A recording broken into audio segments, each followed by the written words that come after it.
আসসালামু আলাইকুম রহমতুল্লাহ। দুঃখের বিষয় যে যারা ২৪শে জুলাই আন্দোলনের সহযোগী, রাজপথে থেকে যারা সম্মুখ ভাগে লড়াই করেছেন, সেই যোদ্ধা ভাই ও বোনেরা, তাদের উপরে নানানভাবে অত্যাচার, জুলুম, নির্যাতন চলছে। আমি গত ভিডিওতে বলেছি, নাম না নিয়ে, যে অনেকেই খুন হয়েছে, শহীদ হয়েছে, কিন্তু কারো কোনো বিচার হয়নি। হাদি ভাই, শহীদ হাদি ভাই আমাদের প্রাণের স্পন্দন। তাকে নিয়ে আমরা আন্দোলন করছি, তার বিচারের জন্য আন্দোলন করছি।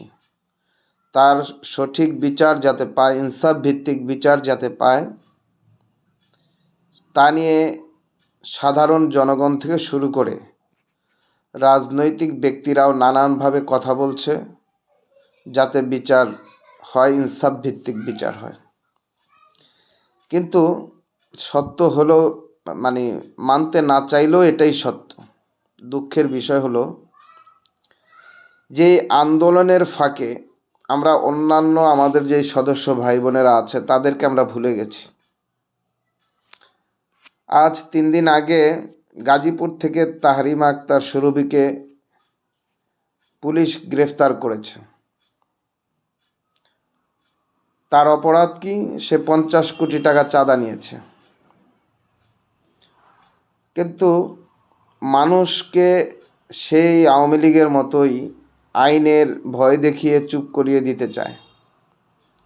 একটা ব্যক্তিও তার জন্য কথা বলেছে কি না আমার জানা নেই, হয়তো ২-১ জন ফেসবুকে আমাদের মতোই কথা বলছে। এছাড়া হাদি ভাইয়ের মঞ্চ থেকে, ইনকলাব মঞ্চ থেকে এটা নিয়ে একটু কথা বলা দরকার ছিল।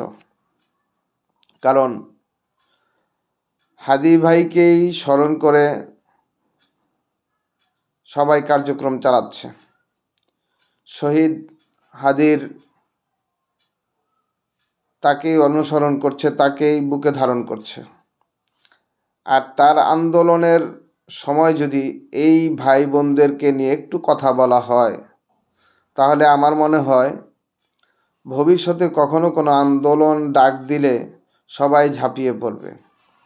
আর যদি এভাবে যারা আন্দোলনে ছিলেন, আজকে যারা অবহেলিত, এটা যখন সারা বাংলার মানুষ দেখবে, বুঝবে, নতুন কোনো আন্দোলনে ডাক দিলে তখন কেউ আসতে চাইবে না। হ্যাঁ, তাহরিমা সুরভি যদি অপরাধী হয়, অবশ্যই অপরাধের শাস্তি তাকে পেতে হবে।